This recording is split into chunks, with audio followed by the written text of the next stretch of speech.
Welcome to Wife Cheating Story. I hope you have an enjoyable and relaxing time listening. Let's get started. That morning, Silas had woken up with the kind of excitement only a 7-year-old could carry. His smile stretched across his face as he held up the glittery birthday card he'd made for his mom. Stickers crooked at the corners, his name written in that adorable, wobbly handwriting that made my chest ache every time I looked at it. "She's gonna love this," he said, proud, like he'd crafted something priceless. And in his eyes, he had. So I agreed to take him. 1 hour, tops. The lake house stood like a ghost from my past. 3 years ago, Maya and I had stood in that kitchen with paint samples in one hand and wine glasses in the other, dreaming of aging gracefully in front of that same stone fireplace. Now the place was dressed in soft blues and golds, like a catalog spread. Maya always did have an eye for aesthetics. Only now, they weren't ours. They were hers and Roman's. Roman, who stepped in before the divorce papers had cooled. I parked 2 blocks away. Couldn't bring myself to pull into the driveway. Silas clutched the card in his small hands as we walked up the gravel path. I tried not to look around, but the memories clung to every stone and cedar shingle. The front door opened before we reached it. Eloise, her mother, chin lifted like she was still sipping tea with royalty. "Well," she drawled, her gaze landing on me like I'd tracked mud onto a white carpet. "Didn't expect the help to deliver in person." Silas flinched. I squeezed his shoulder. "We won't stay long," I said. Roman appeared beside her, holding a champagne flute like it was a trophy. His tailored button-down clung to the gym-hardened body of a man who thought he had one. He looked me up and down like I didn't belong. "Lost, are we?" he said, grinning. "This isn't a parent-teacher conference, Warren." The laughter that followed wasn't loud, but it echoed. From the guests. From the hallway. From Maya, who stood beside the cake table, pretending not to notice. Silas's fingers curled tighter around mine. I knelt, met his eyes. "You want to give her the card?" I asked. He hesitated, then nodded. We walked toward the table.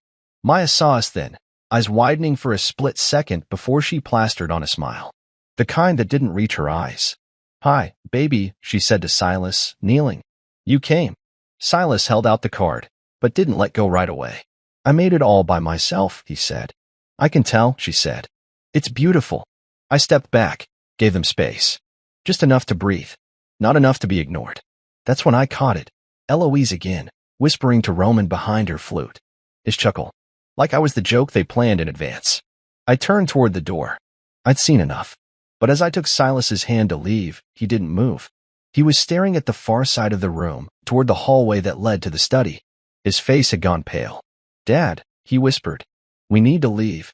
Something's wrong." I crouched to his level. "What did you see?" He shook his head, eyes darting toward the study. "Not see. Here. They said your name. I don't like it here." The room hadn't changed. The cake still sparkled with gold candles. The music still hummed in the background. But something in the air shifted, like the pressure dropped and the walls had ears. My training kicked in. Instinct. I stood slowly, scanned the exits. The way Roman watched us now wasn't amusement.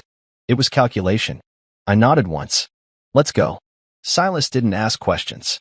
He walked beside me fast, like his little legs knew the urgency I didn't have to explain. As we reached the door, Maya called after us, "You're not even going to stay for the photos?" I turned to her. "No," I said, loud enough for every guest to hear. "This is the last place he should feel afraid." Her smile twitched. But she didn't stop us. None of them did. We walked down that same gravel path, the laughter behind us growing again, softer now, duller. Like it was just another party, just another Saturday. But my pulse was thudding in my throat. At the car, Silas climbed into the back without a word. I closed the door, then leaned against the roof, my eyes scanning the trees, the neighbors' lawns, the end of the street. I didn't see anything, but I felt it. Something had shifted. And whatever it wasn't over. Not by a long shot. I didn't ask Silas any questions until we were halfway down the road. I didn't have to. His silence told me more than words could, and I wasn't about to press him, not when the back of my neck prickled the way it did when something's not just wrong, but dangerous.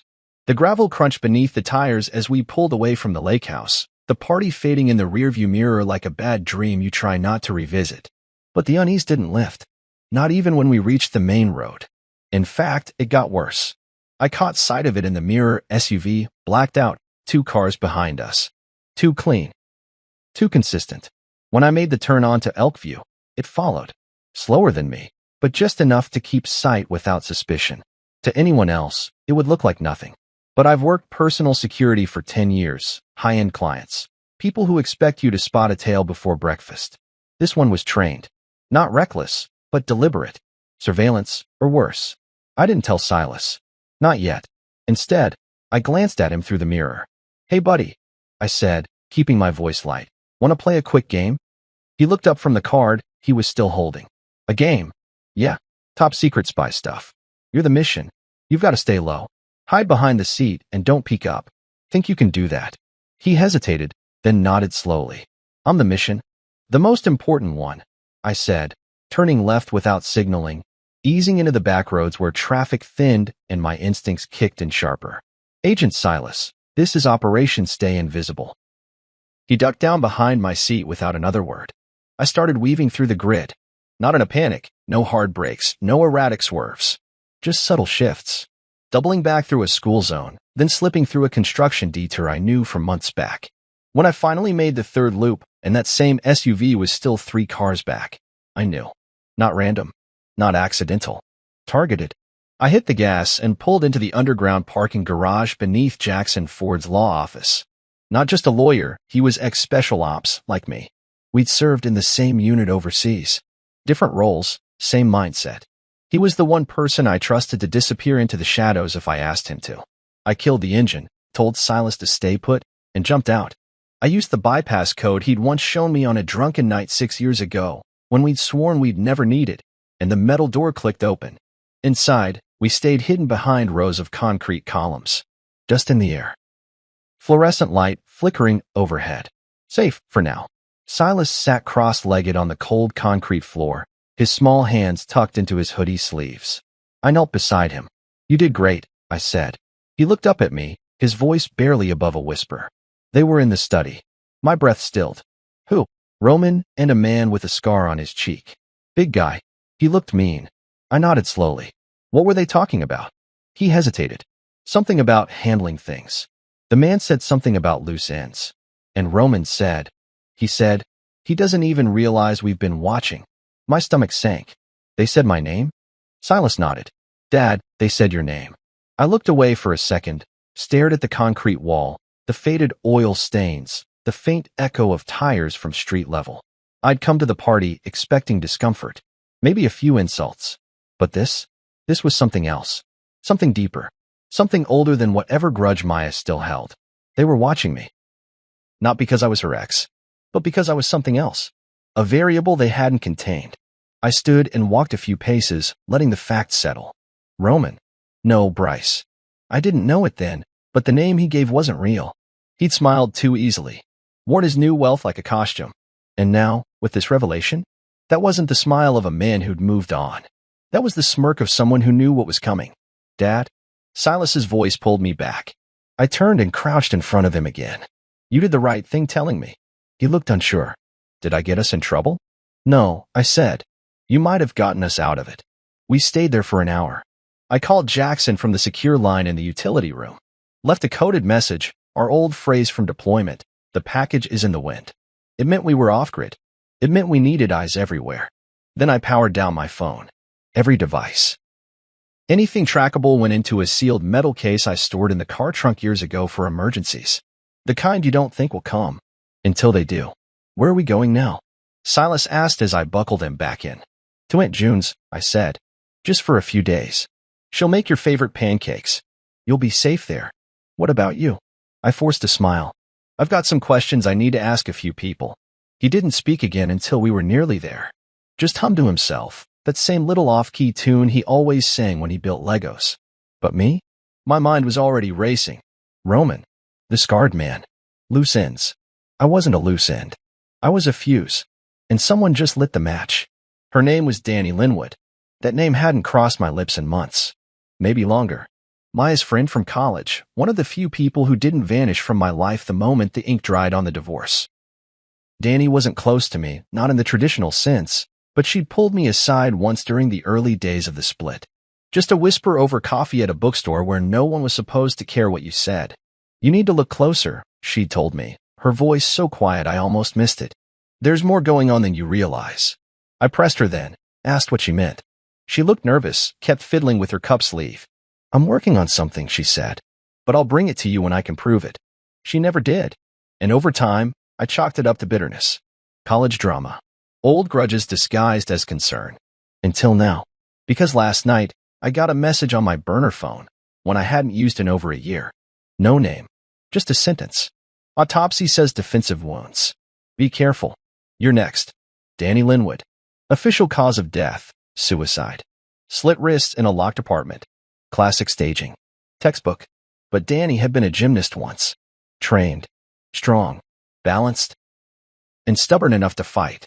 I stared at the screen for a long time before turning it off again. The sender was someone I hadn't heard from since the Sentinel days, an old ops teammate with access to files that didn't hit the news. By then, Silas was safe, tucked away at my sister June's cabin in northern Minnesota, hidden in the thicket of pines and dial-up silence. She didn't ask questions when I dropped him off. Just hugged him tight and gave me the kind of look that told me she knew the stakes. I drove back through the night, following cold trails and colder instincts. Danny's apartment was already sealed by the time I found it. Police tape fluttered in the wind like an afterthought. But it wasn't the place I cared about. It was the name that came up when I dug into her last calls. Roman Blake. That's the name he used with her. Not Bryce Levon.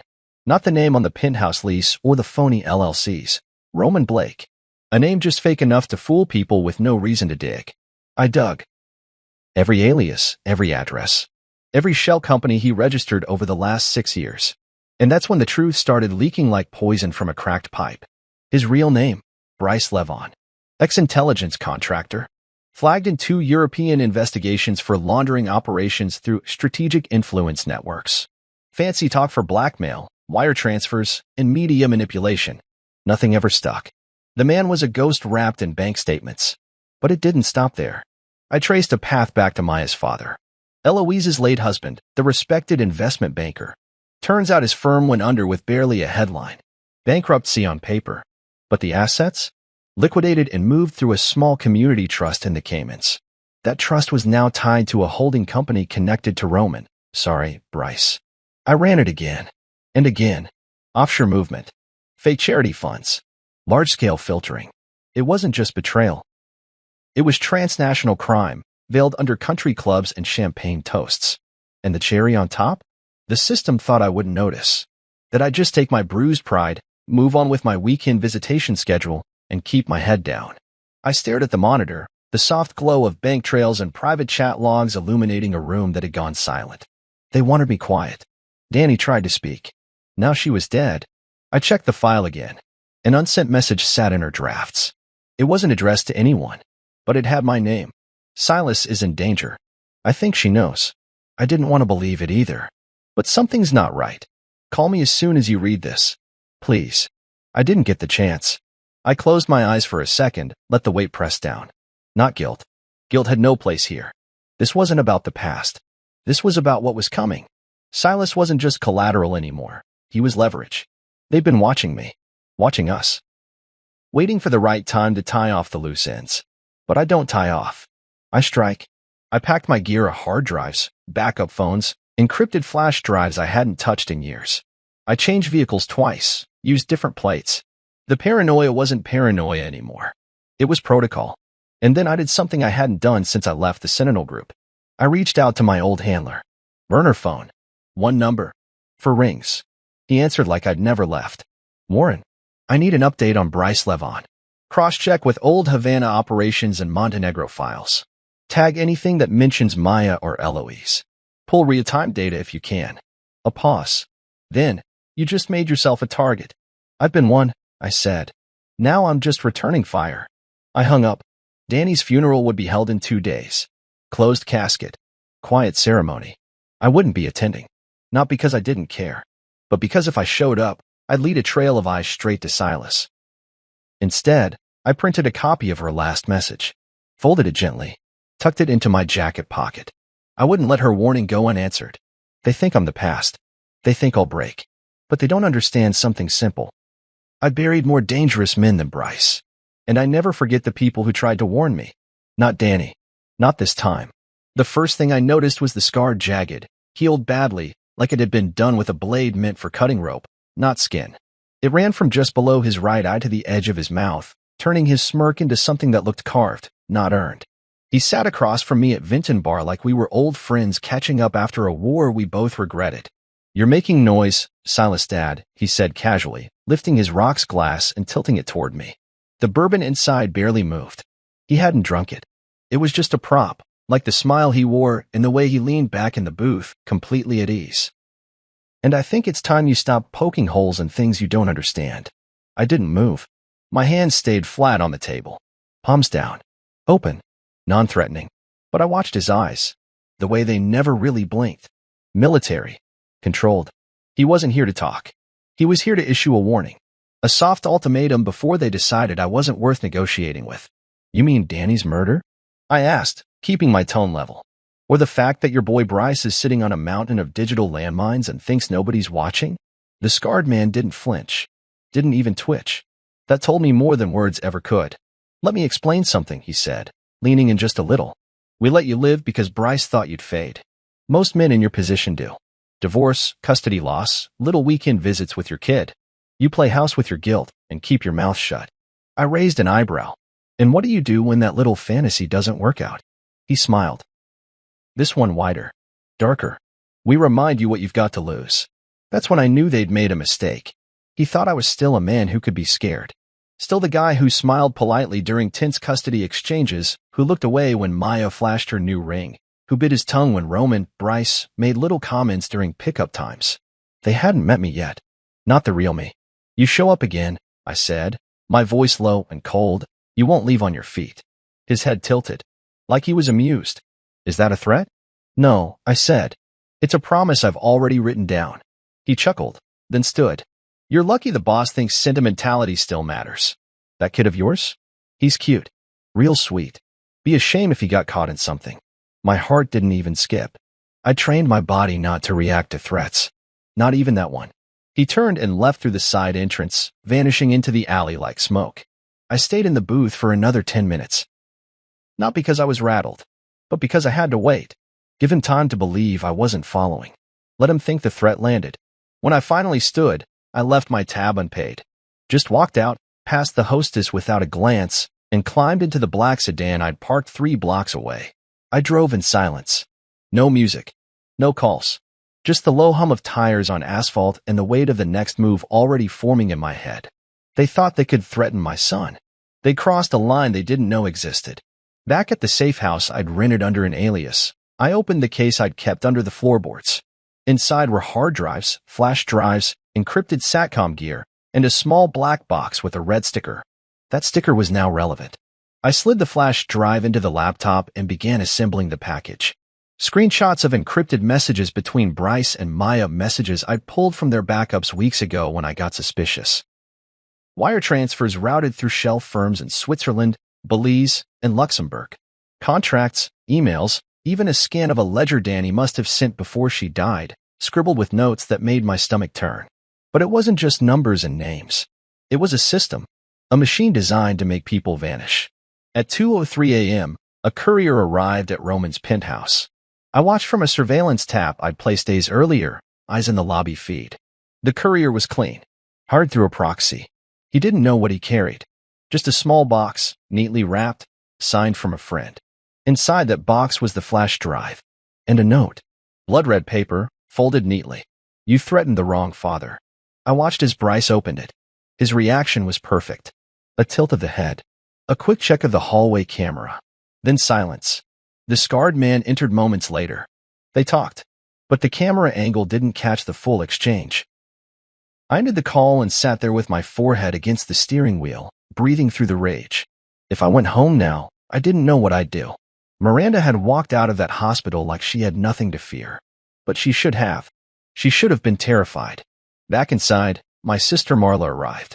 She'd flown in the second she heard about Zoe's condition. One look at my face and she knew. "She told you," Marla said softly, brushing her knuckles against Zoe's arm. "Did she say everything?" "Enough," I replied. "Enough to know it wasn't an accident." Marla's eyes hardened, just like they used to when someone picked on me in school. That same protective, no-nonsense look. "What do you need me to do?" I showed her the message I found on Zoe's phone, the draft text, then the toxicology report I'd gotten a copy of from Dr. Doss. Miranda hadn't just panicked. She had planned something, and it nearly ended my daughter's life. Marla didn't flinch. That woman's finally gone too far. We waited until Jared called back. He met us at the hospital with a worn folder in his hands and a look of disbelief. "I thought you were exaggerating," he said. "You weren't. Look at this." He handed over the folder.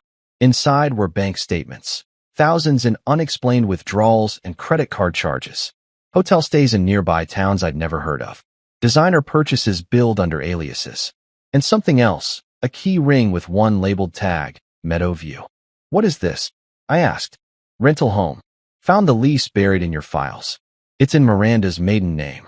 Marla's eyes narrowed. "She has a second home?" "Not just that," Jared added, flipping to the back of the folder. "She's been shifting money into a separate account, in Zoe's name. But not really. It's spelled wrong. Intentional. Probably thought you'd never notice." "Why would she?" I paused, the pieces starting to form a picture too ugly to process in full just yet. "We need to go there." "To Meadowview?" "Yes," I said. "Tonight." We drove out in Jared's car, the sky already turning black with heavy clouds, the kind that whispered about storms long before they arrived. Meadowview sat on the edge of town, nestled between tall trees like it was trying to hide from the world. It wasn't a rundown cabin like I imagined. It was a pristine, two-story house with flowers on the porch and warm light glowing through the curtains. "She decorated it," Marla said from the back seat, her voice laced with disbelief. "Like she lives here." A red coat flashed across the driveway. "Miranda." She exited her car with a cheerful bounce in her step, holding a bottle of wine, as if this wasn't the day her daughter was drugged and hospitalized. Minutes later, a man pulled up. Tall, mid-30s, clean-cut, confident. He didn't knock. He just walked in. "That's him," I whispered. "That's Lance." We watched them from the safety of the shadows, the windows giving us glimpses of laughter, wine glasses clinking, and their silhouettes moving comfortably through the space like a couple who'd built a life without shame. When they finally left, hand in hand, no trace of concern, we approached the door. "You sure about this?" Jared asked. I pulled out the Meadowview key from the ring he brought. They gave me the key. They just didn't know it. The lock turned with a soft click. Inside smelled of lavender and betrayal. The living room was pristine. Throw pillows perfectly arranged.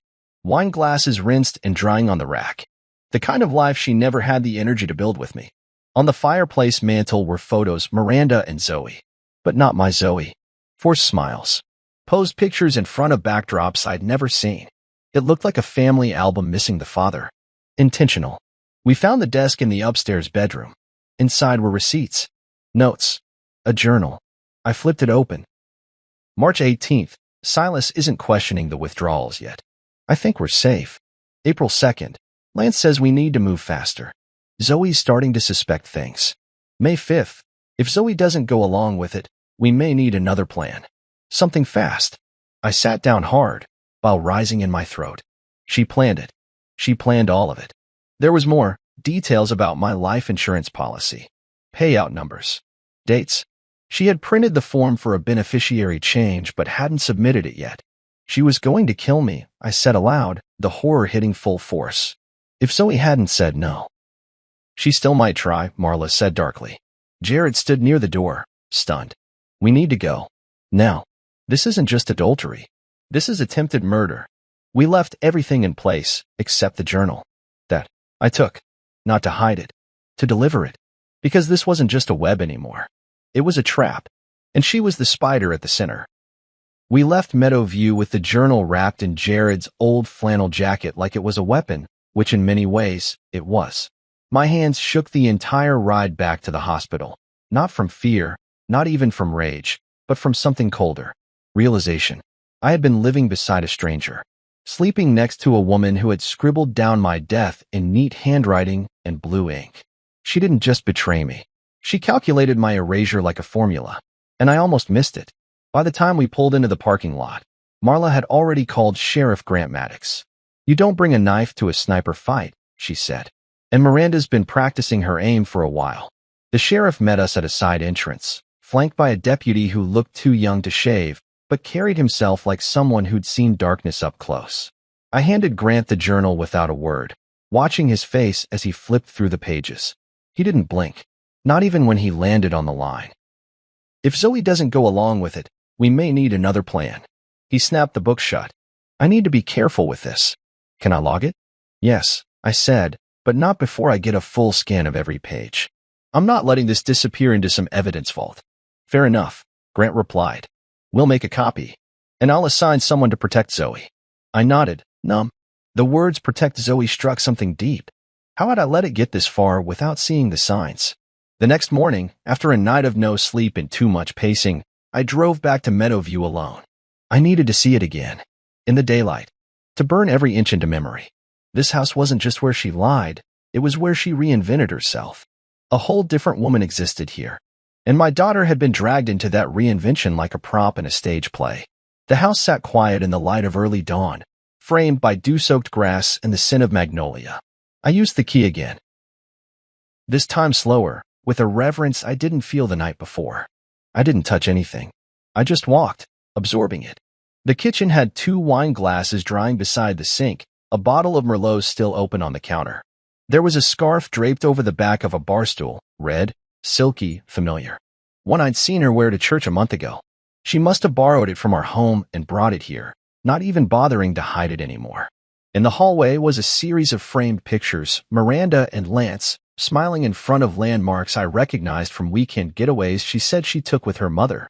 She used my money to build a false life, my home to fund a betrayal, my name to feed her secrets. Then I reached the bedroom. The bed was neatly made, too neatly. The kind of neat that said it hadn't been used the night before. But the end table drawer was open slightly, like someone had pulled something out in a hurry. I reached inside, half expecting to find more receipts, maybe a burner phone. Instead, I found photographs. Dozens of them. Miranda and Zoe. Miranda and Lance. And several, actually, of just Zoe. Different outfits, different hairstyles. Some were casual, some posed like school portraits. All taken in this house. Without my knowledge. Without Zoe's real father in the frame. I stood frozen for a long time, one photo trembling in my grip. In it, Zoe wore a lavender sundress I'd never seen before. Her smile was tight, unnatural. I could see it now, even through the lens. She wasn't happy. She was cornered. Groomed for some version of life I wasn't supposed to be a part of. There was one more drawer under the bed. I slid it open and found a manila envelope filled with documents. I pulled them out slowly, an inside change of life insurance beneficiary form, a printout of my will, one I hadn't seen in years, and 2 sets of airline tickets with fake names. Departure date. 2 weeks from now. Destination, Belize. They were going to run. Leave the country. Probably after I was dead. I couldn't breathe. I staggered back, the photo still in my hand, and braced myself against the nightstand. My knuckles went white. I thought I'd felt betrayal before. When I found out about the affair. When I read Zoe's text draft. But this was something else. This was annihilation, planned out like a business strategy. That's when I noticed the small safe tucked into the wall near the closet. It was partially hidden behind a hanging rope. I crouched, entering a few guesses. Nothing. Then I tried Zoe's birthday. It clicked open on the 3rd try. Inside, 2 passports, a stack of hundreds and a rubber band, and a flash drive labeled Final. I didn't touch anything else. I backed out, pulled out my phone, and dialed Grant. You're going to want to bring a team, I told him. And gloves. I stood on the porch, waiting, still holding that photo of Zoe in the lavender dress. That's what kept me grounded. Her face. Her courage. Her refusal to lie, even when it scared her. I looked out over the neighborhood, so peaceful it felt offensive. When the sheriff arrived with 2 more deputies, I handed over the evidence like I was handing them pieces of a bomb. Because that's exactly what this house was. A detonation site of deceit and greed and nearly unimaginable betrayal. After they swept through and bagged everything, Grant turned to me and asked, "How did you find this place?" "Wrong key in the right hands," I said. He nodded. "You did good, Silas. Most men wouldn't have put it together this fast." I didn't respond. I just looked at the picture one more time before handing it over. The frame bent slightly in my fingers, but Zoe's face never changed. She was still there, still waiting to come home. This house may have been built for secrets, but now it was evidence. And it was no longer hers to hide in. The morning Zoe opened her eyes, I forgot how to breathe. I'd been sitting beside her bed for almost 3 straight days, watching every flicker of her eyelids, every rise and fall of her chest like it was scripture. I hadn't slept. I barely ate. I just listened to the machine's monitors, beeps, the slow rhythmic drip of her four. They became the soundtrack to my unraveling patience and the only proof that she was still fighting. I was half listening to Marla talk about some new information she and Jared had dug up when Zoe's fingers twitched against mine. Small. Barely a shift. I almost missed it. But then her lips parted, and the softest sound came out, my name. Dad? I was on my feet before the word even landed. Zoe, I breathed, reaching for her hand. I'm here. I'm right here. Her eyes blinked slowly, unfocused at first, like she was waking from underwater. Then they found me. Recognition flickered in her tired gaze, and her fingers gripped mine weakly. It was the smallest gesture, but it shattered me. I bent down and kissed her forehead, a lump rising in my throat like I'd swallowed every ounce of fear I'd buried since the hospital called. Where am I? She whispered. You're in the hospital, I said gently. But you're okay now. You're safe. Her gaze drifted toward the ceiling, then slowly to the beeping monitor. My head hurts. I know, sweetheart. They gave you medicine for it. Just rest, okay? You don't have to say anything yet. She closed her eyes, then opened them again, this time with more urgency. Is Mom here? The words were sharp, like thorns poking through soft soil. I shook my head. No, just me. She relaxed. And then, almost instantly, tears welled up in her eyes. I didn't do anything wrong, she whispered. I promise, I didn't do anything wrong. You didn't, I said quickly, my voice cracking. Zoe, you didn't do anything wrong. I looked over my shoulder and nodded to Marla. She stepped outside to give us space. The room fell quiet except for the gentle hum of machinery and the soft rattle of my daughter's breath. I wanted to tell you before, she said, voice raspy. But she said if I did, we'd be in trouble. She said you'd go to jail. I knelt beside the bed, heart splintering at her words. Zoe, I would never hurt you. Ever. None of this is your fault. Do you hear me? She told me to say you hit me, she said. That you yelled. That you scared me. But it wasn't true. It was never true. Her voice broke, and I squeezed her hand gently, grounding her, anchoring her to the truth. I told her no, she continued. I told her I didn't want to lie. And then Lance, he got mad. Lance, I said, careful not to let the name stain the air with the anger it stirred in me. What did you do? They argued about me, she said, staring at the ceiling again. He said I was the problem. That if I just did what they said, it'd all be easier. Mom said I needed to be quiet for a little while. I swallowed hard, waiting. She made me drink orange juice before bed, Zoe continued. But it tasted weird. Bitter. Not like it usually does. I asked her why, and she said I needed to sleep a long time, so things could happen faster. What things? She looked at me. She said they were changing everything. That you were going away. But I told her I didn't want you to go away. Tears spilled down her cheeks, and her voice cracked like thin glass. Then I got dizzy. I couldn't stay awake. I remember falling, or maybe lying down. I don't know, but I was scared. I leaned in, trying to keep my voice steady. You were brave. You didn't do anything wrong, Zoe. What you did, telling me now, that's what saved everything. She said it'd be your fault if I didn't help her, she added. That we'd lose the house. That she couldn't take care of me without it. But I didn't believe her. I didn't. You were right not to, I said. And you're never going to have to be scared of her again. I promise. She held my gaze for a long time, and then her voice, small and broken, asked the question I hadn't prepared for. Do you still love her? It hit harder than anything else. I thought about it, about the woman Miranda had become, the mask she wore, the destruction she left in her wake. I remembered our wedding, our early years, the way she used to laugh without checking if someone was watching. I remembered the moment it all started fading. I don't know if I ever really knew her, I said, but I know I love you. More than anything in this world. That answer seemed to settle something inside her. She nodded slightly, and her fingers squeezed mine again. There was a knock at the door. It opened slowly, and Grant stepped in. I rose from the chair, signaling with a glance that Zoe was finally awake. She ready to talk? He asked. I looked back at her. She nodded. Braver than any adult I'd seen in my life. Grant sat gently on the edge of the bed and introduced himself. Zoe, I'm Sheriff Maddox. Your dad says you've got something important to tell me. She sat up slightly, wincing. Will I get in trouble? No, Grant said softly. You're helping us keep people safe. That's brave. So she told him everything, piece by piece.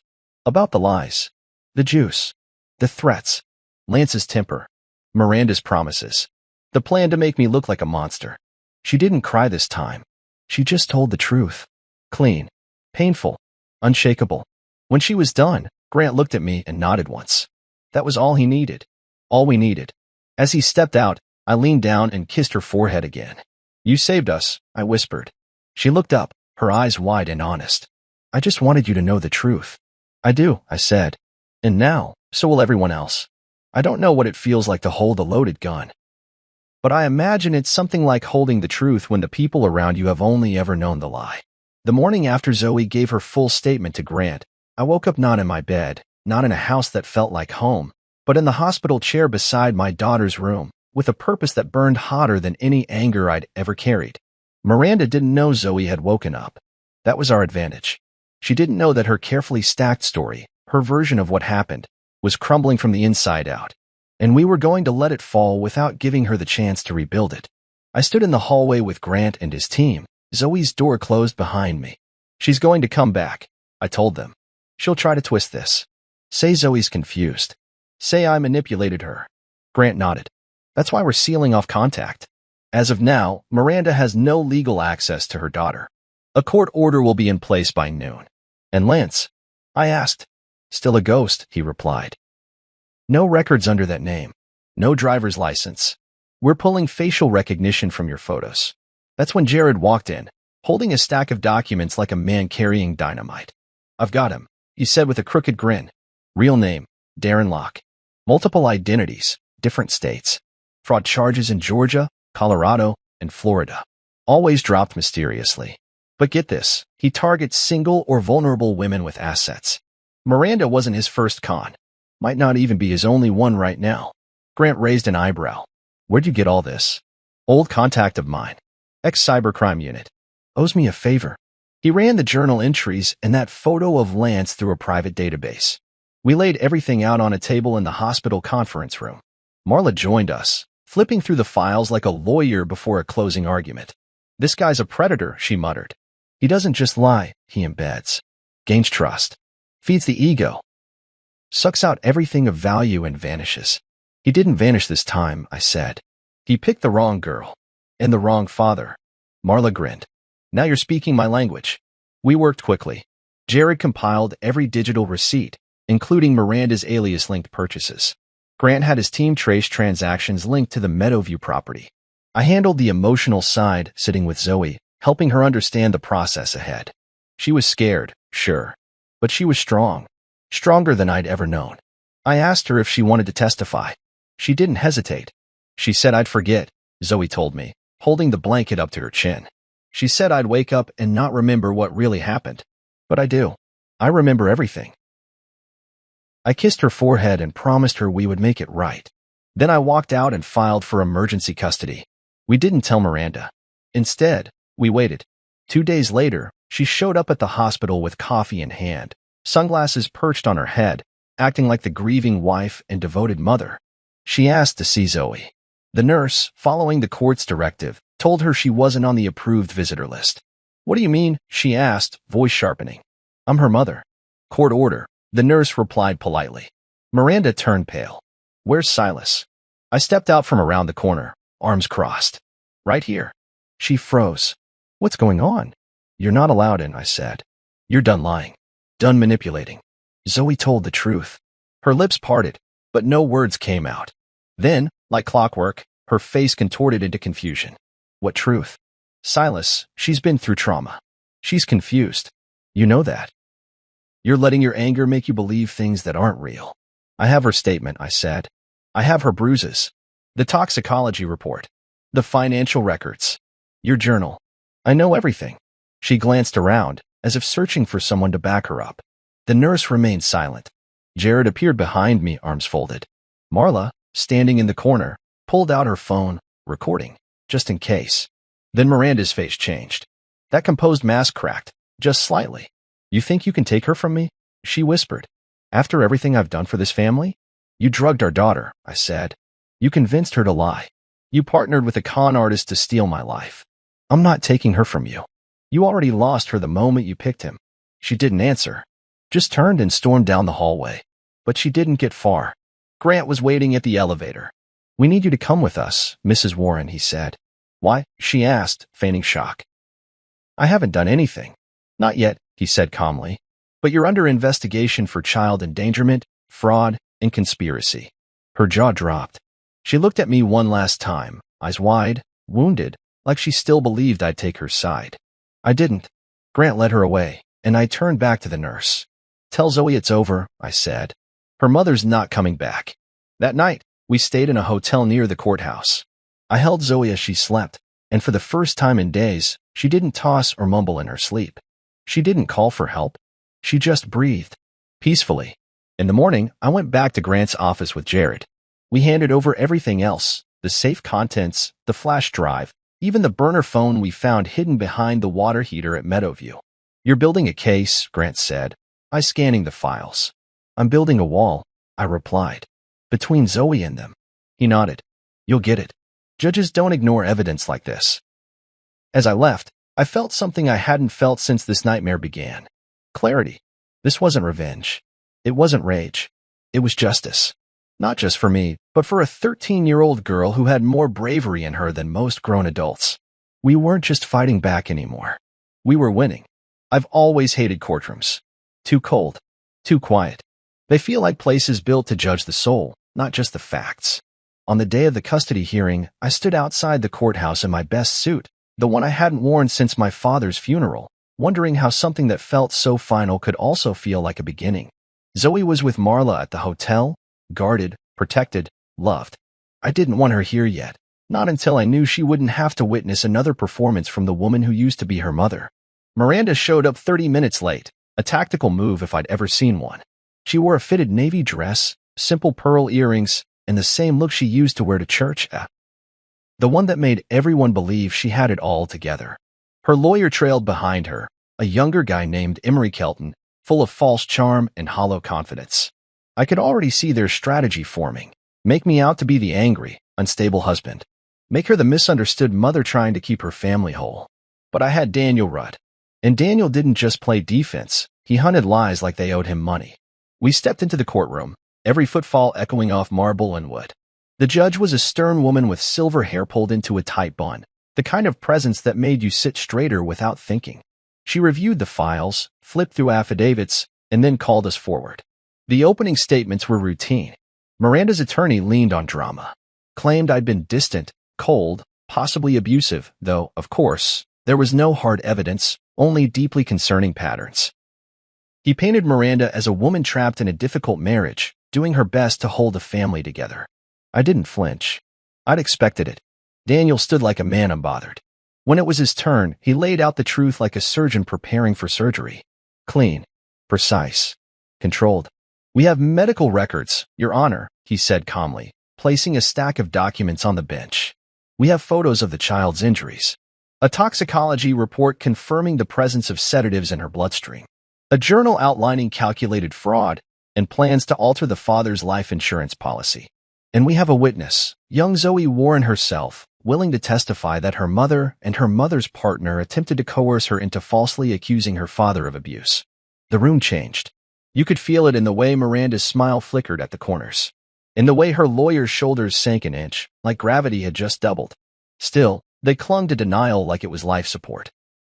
Miranda finally took the stand. Her voice was butter, smooth and polished.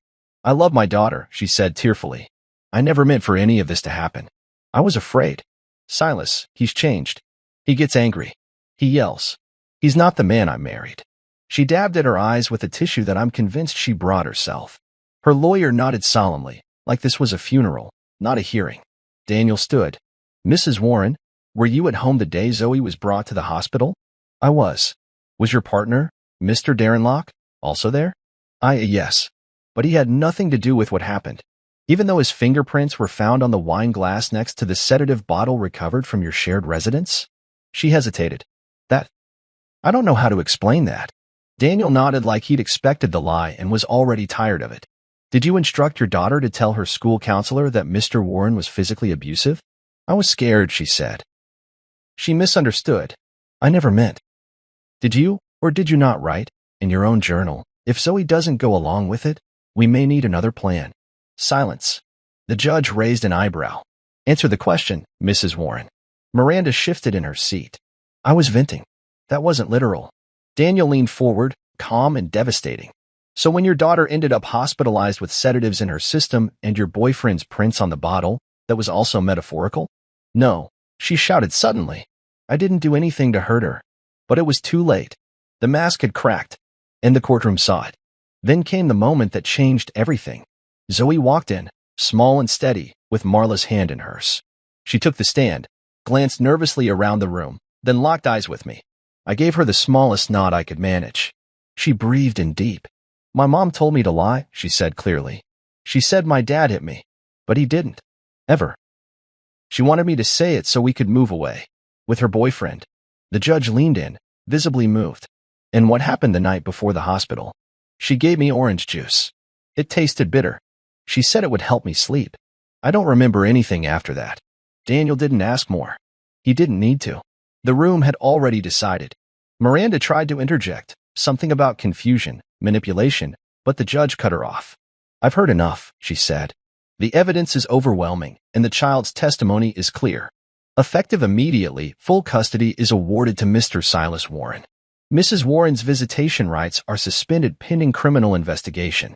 All joint accounts are frozen, and a restraining order will be placed for the protection of Mr. Warren and his daughter. Miranda stood up, shouting, You're ruining my life. You're lying. All of you. But the judge simply turned to the deputy. Escort her out. As the gavel fell, I looked at Zoe. She didn't smile. She didn't need to. Her face said it all. We didn't just survive Miranda's storm. We walked out of it with the truth intact and the wind finally at our backs. When you think it's over, when the judge drops the gavel and your daughter's truth silences a courtroom, you hope for peace. You imagine some warm, quiet version of justice where the worst people finally retreat to the corners they deserve, and the air becomes breathable again. But fire doesn't die that easily.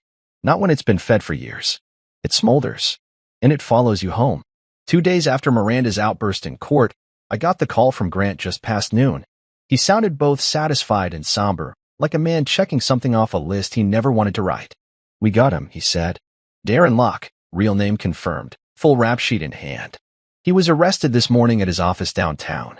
Office? I asked, stunned. He had a job? Grant gave a short laugh. That's the funny part. He was working at a financial firm under a different name, James Reynolds. He used forged credentials, fake degrees. The works. We raided his apartment too. You might want to come down and see this.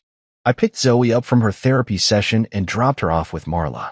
She was doing better, still quiet, still skittish when she heard certain sounds or names, but better. I promised her I'd be back soon and that everything would be okay. Then I drove straight to the downtown precinct where they were holding Darren. The man I saw in the interrogation room wasn't the polished, charming phantom from Meadowview. He was cuffed, pale, and sweating through his shirt. A predator out of shadows, sitting in fluorescent exposure.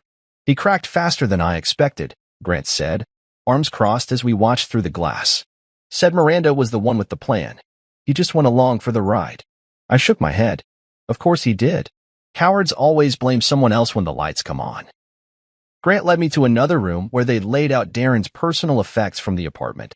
Among the standard trash, cologne, burner phones, stolen IDs, were several chilling finds. First, a manila folder labeled Silas Warren. Inside were surveillance photos. Me at work. Me dropping off Zoe at school. Me jogging in the park. What the hell? I muttered. Grant nodded grimly. He was tracking you. Weeks before the hospital. There were typed notes too. Things like pattern. Leaves work between 5:20 to 5:30 and target car. Black Tacoma, small dent passenger side. This wasn't a man casually riding along with Miranda's schemes. This was a man studying me like prey. Then there was the spreadsheet. Payout estimates. Insurance breakdowns. Dates lined up almost to the day Zoe was admitted to the hospital. He knew about the policy, I said. He was going to kill me. We believe that was the plan, Grant confirmed. Sedate Zoe, frame you for abuse, and if the police look too closely? Boom. You're the disgraced father who snapped. Miranda cashes out. Darren disappears. I couldn't sit. I stood at the table, hands gripping the edge, staring down at the paperwork like it was a crime scene. Because it was. Every number, every name, every forged signature, they were the bullets they'd aimed at me. At Zoe. What happens now? I asked. They're both being charged with conspiracy to commit insurance fraud, child endangerment, and attempted homicide, he said. Darren's pleading out, giving us everything in exchange for a lighter sentence. But he's not walking free. Not this time. And Miranda? She's fighting it. Claims she was manipulated. Victimized. Typical play. But we've got her journal, Zoe's testimony, Darren's confession, and now all this. I nodded slowly. How long? Trial starts in a month, he said. Could go faster if Darren testifies. You won't need to do much. Zoe might not have to take the stand again. That was all I needed to hear. I went home that night and sat with Zoe on the porch while she did her math homework. The sunset was soft, gold bleeding into lavender across the sky. She looked up suddenly and said, "Do people like him always look so normal?" The question caught me off guard. People like who? Lance. Darren. Whatever his name is, she said, chewing on her pencil. He smiled a lot. He laughed with Mom. He said I was smart. But he was, pretending the whole time. I set down my coffee and met her eyes. Yeah, baby. They usually do look normal. That's how they hide. Will he go away forever? Not forever, I admitted. But long enough. And he won't be near us again. She nodded, then reached over and squeezed my hand. That small, quiet gesture did more for my heart than 100 courtroom victories. A week later, Miranda was officially indicted. Her mugshot circulated online. I didn't click on the article, but Jared sent it to me anyway with a single word. Finally. The trial itself didn't last long. Darren testified in full detail, admitted to forging the documents, slipping the sedative into the juice, and following my routines. He described how Miranda planned to frame me with Zoe's coerced testimony, then take a vacation to recover while the insurance claim processed. Her defense team crumbled under the weight of his confession and the evidence from Meadowview. When the judge gave her 9 years without parole, she didn't cry. She just stared ahead, blank, as if the reality hadn't settled yet. Darren got 12.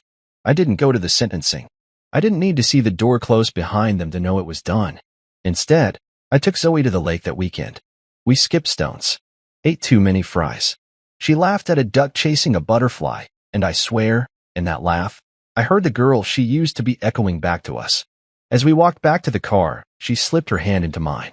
I don't hate her, she said suddenly. I just don't want her near me again. I looked down at her. That's fair, I said. You don't have to hate her. You just have to heal. Are you still angry? I paused, then gave her the only answer I had. I'm not angry anymore, I said. I'm grateful. Because the fire tried to burn us down, and all it did was make us stronger. And as we drove away, wind in our hair, radio playing soft in the background, I knew one thing for sure. The ashes were behind us. And we would never go back. 7 months. That's how long it's been since the courtroom turned quiet and the judge's gavel made it final. Since Miranda walked out of our lives in chains and Darren Locke, whatever name he goes by now, disappeared into a prison jumpsuit. 7 months since Zoe stopped waking up with tears in her eyes and started dreaming again. I count time differently now. Not by calendars or clocks, but by moments where my daughter laughs without flinching, eats without looking over her shoulder, breathes without fear. Our house is smaller now, literally and metaphorically. I sold the one Miranda and I shared. Too many shadows in the corners, too many ghosts in the closets. We moved into a one-story Craftsman across town. It's not grand. The floors creak. The paint chips in places. But it's ours. Zoe picked out the curtains. Blue with tiny yellow suns. She said she wanted to wake up with color again. I didn't argue. She's back in school, surrounded by people who don't know what happened, at least not entirely. The story made some waves. Local news covered it for a week or two. Mother and partner sentenced in custody fraud scheme. The headlines left out the parts that mattered. The 13-year-old girl who fought not to be erased. The father who nearly lost everything because he trusted the wrong person. The healing that doesn't come with a press release. She sees a therapist once a week. Her name's Dr. Amina Carter. Young, sharp, warm, with a laugh that fills the office like wind chimes on a spring morning. Zoe likes her. Talks about dreams and control and how sometimes she still sees the orange juice glass when she closes her eyes. They're working on it. That's the word we use now. Working. Not fixing. Not perfecting. Just working. As for me, I quit my job at the steel fabrication plant. Too many nights missed. Too many years spent pouring into machines while my home life rusted underneath me. Now, I volunteer at the local trade center, teaching welding to teenagers. It's ironic, I guess, teaching them to fuse metal while I'm still piecing my own life back together. But there's something healing about watching sparks fly and knowing they're not destroying anything. Some of the kids remind me of Zoe, quiet, unsure, waiting for someone to tell them they matter. I make sure they hear it, not in lectures, in nods, in the way I say, nice bead line, or strong weld, try it again even tighter next time. They show up, so I show up. It's a rhythm I didn't know I needed. Jared visits every Saturday. He brings takeout and stories about ridiculous clients. He's seeing someone new now. A girl named Tessa who works in disaster relief, of all things. When he introduced her, he said, figured I should be with someone who knows how to handle messes. She laughed. So did Zoe. I think she liked her immediately. Marla? She never left.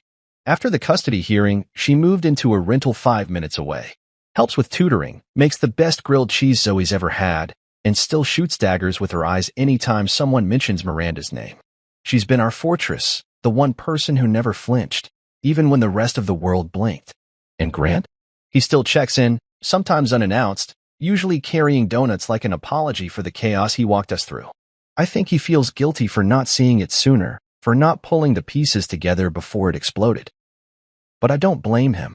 Monsters like Miranda and Darren don't roar, they whisper. They wrap themselves in charm and routine. That's what makes them dangerous.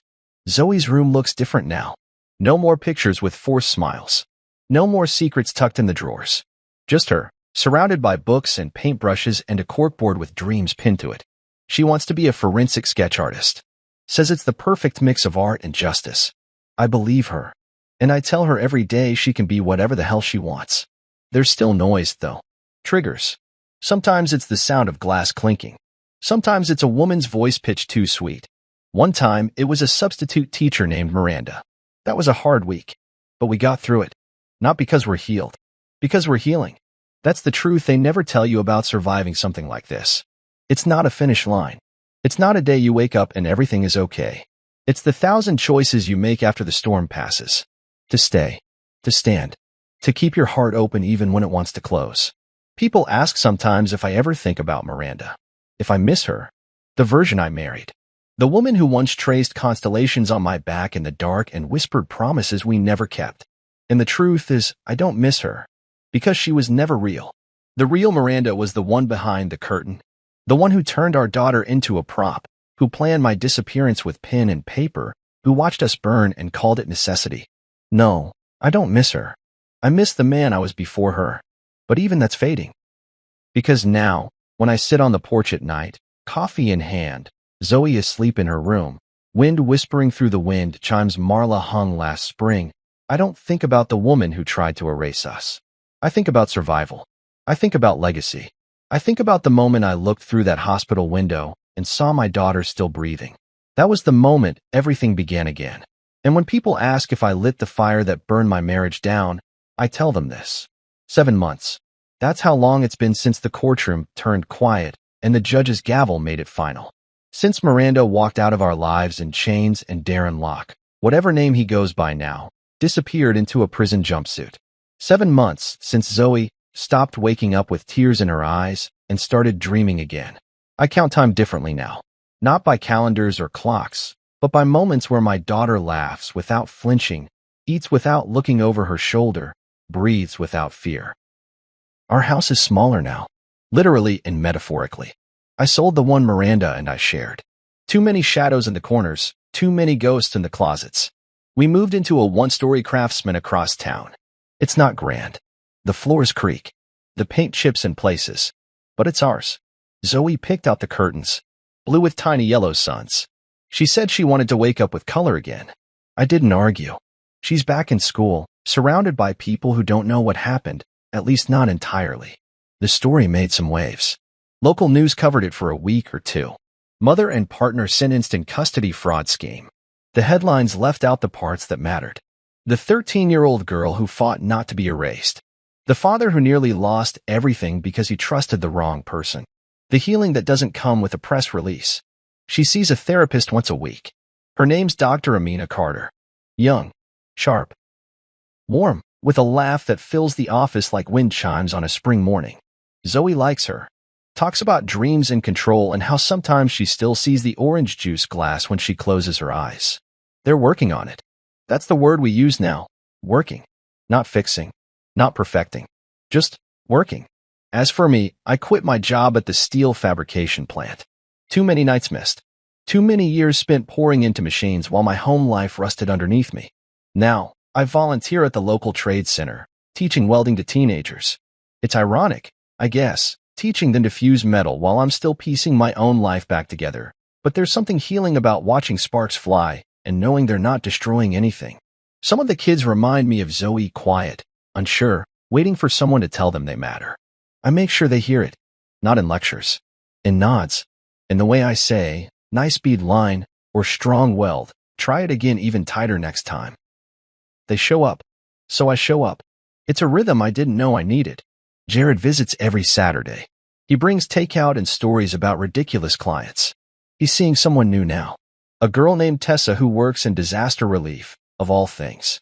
When he introduced her, he said, figured I should be with someone who knows how to handle messes. She laughed. So did Zoe.